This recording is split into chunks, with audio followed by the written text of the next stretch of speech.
दोस्तों, बांग्लादेश के खिलाफ पहले ही मैच में तूफान की तरह गरजे हैं मोहम्मद शमी। एक नहीं दो नहीं, एक साथ 5 विकेट लेकर उड़ाए बांग्लादेश के। पर खच्चे तो उनके साथ मिल हर्षित राणा और अक्षत पटेल ने भी मचाया। ऐसा कोहराम बांग्लादेशी बल्लेबाजों को दिखा दिए दिन में तारे। तो दोस्तों, इस रोंगटे खड़े कर देने वाले इंडिया बांग्लादेश मुकाबले की पूरी हाईलाइट तो हम आपको दिखाएंगे ही, लेकिन उससे पहले यदि आप भी मोहम्मद शमी के फैन हैं तो हमारी इस वीडियो को दिल से एक लाइक जरूर कीजिएगा। चैंपियंस ट्रॉफी 2025 का धमाकेदार तरीके से आगाज हो चुका है। पहला मैच तो न्यूजीलैंड ने आसानी से जीता, तो टीम इंडिया आज अपना पहला मुकाबला खेलने के लिए बांग्लादेश के खिलाफ दुबई इंटरनेशनल क्रिकेट स्टेडियम में उतरी, जहां सबसे पहले तो टॉस के लिए जब सिक्का उछाला गया तब टॉस के बॉस बने बांग्लादेश के कप्तान नजमुल हुसैन संतो, और उन्होंने टॉस जीतकर सबसे पहले बैटिंग करने का फैसला किया। और उसके बाद जो हुआ, इस मुकाबले में भारतीय गेंदबाजों ने ऐसा जलवा दिखाया, देखकर पूरी दुनिया अभी भी हैरान है। जी हां दोस्तों, आपको बता दें, आज बांग्लादेश की तरफ से रनों की बारिश करने के इरादे से तंजीद हसन के साथ सौम्य सरकार की खतरनाक जोड़ी मैदान में आई थी। लेकिन दोस्तों, दूसरी तरफ से 2 साल बाद टीम इंडिया में वापसी करने वाले मोहम्मद शमी ने पहले ओवर में ही बांग्लादेश की उम्मीदों को 440 वोल्ट का झटका दिया और ओवर की अंतिम गेंद पर ऐसा टहलका मचाया कि शमी की कातिलाना गेंद सौम्य सरकार के बल्ले का बाहरी किनारा लेते हुए सीधा विकेटकीपर राहुल के दस्तानों में गई और टीम इंडिया को शमी ने पहले ओवर में ही सबसे बड़ी सफलता दिला दी थी, जहां सौम्य सरकार को उन्होंने खाता भी खोलने का मौका नहीं दिया। उनके आउट होने के बाद मैदान में मोर्चा संभालने के लिए बांग्लादेशी कप्तान नजमुल हुसैन संतो आए थे। उन पर अपनी टीम को संभालने की बहुत बड़ी जिम्मेदारी थी। लेकिन दोस्तों, दुबई के मैदान पर आज तो भारतीय गेंदबाजों का जलजला आने वाला था। शमी के बाद अब बारी थी हर्षित राणा की, और दूसरे ओवर में आते ही हर्षित ने ऐसा जलवा दिखाया कि नजमुल हुसैन संतो को विराट कोहली के हाथों कैच करवाकर बांग्लादेश के टॉप ऑर्डर के परखच्चे उड़ा दिए थे, जहां कप्तान संतो भी खाता नहीं खोल पाए। 2 रन बने थे और बांग्लादेश के 2 बल्लेबाज भारत के सामने घुटने टेक गए थे।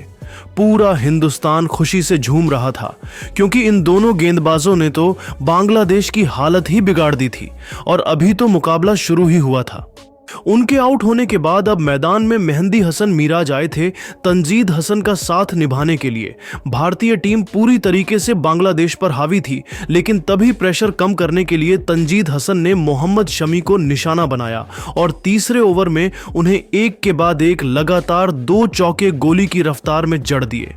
ऐसा लगा था कि 2 विकेट गिरने का उन पर कोई असर ही नहीं हुआ। हालांकि दोनों बल्लेबाज दबाव में थे, सॉफ्ट तौर पर दिख रहा था, क्योंकि इन दोनों गेंदबाजों ने कमाल ही ऐसा किया था कि बांग्लादेशी बल्लेबाजों को समझ में नहीं आ रहा था कि किस तरीके से वापसी की जाए। और दोस्तों, इसी का फायदा उठाते हुए इस बार मोहम्मद शमी ने 7वें ओवर की दूसरी गेंद पर मेहंदी हसन मिराज को भी फंसाया और स्लिप में खड़े शुभमन गिल के हाथों कैच आउट करवाकर बांग्लादेश के बैटिंग क्रम की कमर तोड़ दी थी, जहां मेहंदी हसन अपनी टीम के लिए सिर्फ 5 रन बनाए और 26 के स्कोर पर ही बांग्लादेश के 3 बल्लेबाज ढेर हो गए थे। बांग्लादेश की पारी ताश के पत्तों की तरह बिखर रही थी। हालांकि तंजीद हसन एक छोर से लाजवाब बैटिंग कर रहे थे। उनका साथ निभाने अब आए थे तौहीद हदोए। ये खिलाड़ी अकेले ही अपनी टीम के लिए लड़ाई कर रहा था। लेकिन दोस्तों, तभी कप्तान रोहित ने चालाकी दिखाते हुए गेंदबाजी में बदलाव किया। स्पिन गेंदबाजों को आक्रमण में बुलाने का उन्होंने बुलाया। 9वें ओवर में अक्षर पटेल को, और उनका यह तीर निशाने पर लगा। जी हां दोस्तों, अक्षर पटेल ने आते ही अपनी दूसरी गेंद पर खतरनाक लग रहे तंजीद हसन को केएल राहुल के दस्तानों में कैच आउट करवाकर बांग्लादेश को चौथा सबसे बड़ा झटका दिया था, जहां तंजीद 25 बॉल में 25 से रन बना पाए और बांग्लादेश तहस नहस हो चुकी थी।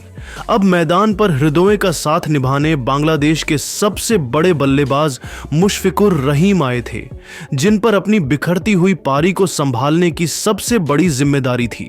लेकिन दोस्तों, अक्षर पटेल ने जलवा दिखाते हुए पहले ही गेंद पर मुशफिकुर रहीम को राहुल के हाथों कैच आउट करवाकर गोल्डन डक के रूप में उनका शिकार किया और 2 गेंद पर 2 विकेट गिराकर बांग्लादेश की आधी पारी को केवल 35 रनों पर ही ढेर कर दिया था। टीम इंडिया का दबदबा इस मैच में देखने को मिल रहा था। ऐसा लग रहा था बांग्लादेश कहीं 50-60 से पहले ही ऑल आउट ना हो जाए। इस अनहोनी को होने से रोकने के लिए मैदान में हृदय का साथ निभाने के लिए जेकर अली आए थे। 10 ओवर में बांग्लादेश की टीम 39 रन बना पाए थे और उनके 5 बल्लेबाज भारत के सामने घुटने टेक चुके थे। इन दोनों खिलाड़ियों ने देखते ही देखते बड़ी मुश्किल से फूंक फूंक कर समझदारी से बल्लेबाजी करते हुए बांग्लादेश को 50 रनों तक पहुंचा दिया था। बांग्लादेश की पारी बहुत ही धीमी रफ्तार से आगे बढ़ रही थी क्योंकि यहां गलती की गुंजाइश ही नहीं थी। मौका मिलने पर बारी बारी चौके भी लगा रहे थे। देखते ही देखते 15 ओवर में बांग्लादेश ने 62 रन बना लिए थे। धीरे धीरे इन दोनों की पार्टनरशिप बांग्लादेश की पारी को पटरी पर वापस ला रही थी। टीम इंडिया को विकेट की अभी भी तलाश थी, लेकिन दोस्तों ये दोनों तो गेंद की तरह मैदान में चिपक गए थे। टस से मस होने का नाम नहीं ले रहे थे। भारतीय गेंदबाज कप्तान रोहित भी फ्रस्ट्रेट होते नजर आ रहे थे। सेट होने के बाद तो ये दोनों चौकों से डील करने लगे थे। तभी 20वें ओवर में कुलदीप की गेंद पर हार्दिक पांड्या ने हृदय का आसान सा कैच टपका दिया और पूरे देश का दिल तोड़ दिया। 20 ओवर में बांग्लादेश ने 79 रन बनाए थे। तो वहीं दोस्तों अब तो आसान से मौके भी भारतीय फील्डर से छूट रहे थे। 23वें ओवर में केएल राहुल ने इस बार हृदय की स्टंपिंग छोड़ दी और उन्हें लगातार 2 बार जीवनदान मिल चुके थे। भारतीय खेमे में निराशा थी क्योंकि धीरे धीरे बांग्लादेश की क्रिकेट टीम मैच में वापस आ रही थी। इन दोनों खिलाड़ियों ने देखते ही देखते 50 रनों की धमाकेदार साझेदारी को अंजाम दिया था, जो टीम इंडिया के लिए टेंशन बनती जा रही थी। भारतीय गेंदबाज विकेट लेने की भरपूर कोशिश कर रहे थे, लेकिन एक के बाद एक 3 मौके भारतीय टीम के हाथ से निकल चुके थे, वरना अब तक तो शायद बांग्लादेश ऑल आउट भी हो जाती। यही चिंता हर एक भारतीय को सता रही थी। देखते ही देखते दोस्तों जेकर अली ने अपनी धमाकेदार हाफ सेंचुरी 87 बॉल में पूरी कर ली। इसी के साथ इन दोनों खिलाड़ियों के बीच 100 रनों की मैच टर्निंग पार्टनरशिप भी हो चुकी थी। तो दोस्तों उनसे कंधे से कंधा मिलाते हुए अगले ओवर में जडेजा को चौका मारकर हृदय ने भी 85 बॉल में अपनी हाफ सेंचुरी ठोक दी थी, जिसके दम पर बांग्लादेश मैच में एक अच्छी पोजीशन में पहुंच चुकी थी। तो दोस्तों सेट होते ही 38वें ओवर की दूसरी बॉल में हृदय ने कुलदीप को छक्का मारकर बांग्लादेश को 150 रनों के पार भी पहुंचा दिया था। तो अगले ओवर में जडेजा को भी उन्होंने बहुत दूर छक्के के लिए मारकर भारतीय खेमे में हड़कंप मचा दिया था।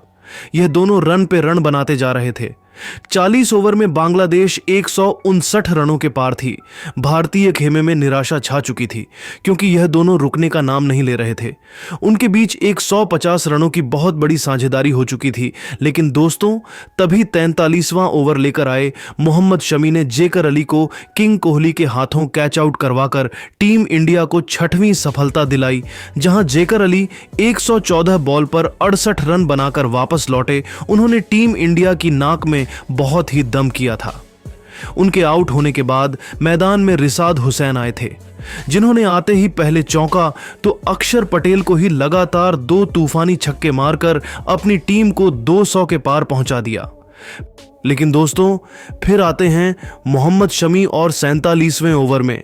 पहले उन्होंने तंजीम हसन साकिब को बिना खाता खोले पवेलियन भेजा, तो फिर 49वें ओवर में तस्कीन अहमद को केवल 3 रन बनाकर पवेलियन का रास्ता दिखाया और इसी के साथ अपना पंजा खोलकर इतिहास लिख दिया था। उन्होंने एक साथ 5 विकेट अपने नाम किए थे। हालांकि हृदय ने अपनी सेंचुरी पूरी की, बावजूद उसके पूरी की पूरी बांग्लादेश 228 रनों पर 39.3 ओवर में ही ऑन आउट हो गई, जहां टीम इंडिया के लिए मोहम्मद शमी ने सबसे अधिक 5 विकेट हासिल की है, तो हर्षित राणा को 3 और अक्षर पटेल को 2 सफलताएं हासिल हुई।